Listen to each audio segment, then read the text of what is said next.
వాలంటీర్ల వ్యవస్థపై మంత్రాలయం ఎమ్మెల్యే బాలనాగిరెడ్డి కీలక వ్యాఖ్యలు చేశారు. వాలంటీర్లతో తమకు ప్రజలకు దూరం ఏర్పడింది అని, వారికి సరైన న్యాయం చేయలేకపోయాము అని చెప్పారు. ఈసారి వైసీపీ అధికారంలోకి వస్తే వాలంటీర్లను తీసుకోబోము అని చెప్పారు.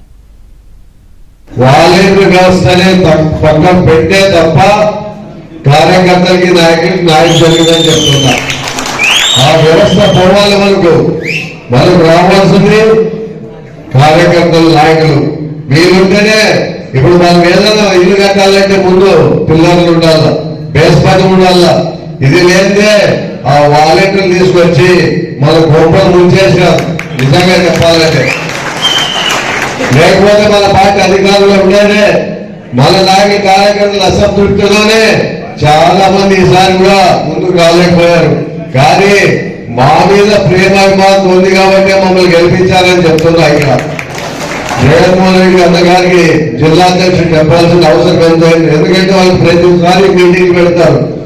ఏమి ఇబ్బంది అనేది ఆయన దృష్టికి తీసుకోవాలి.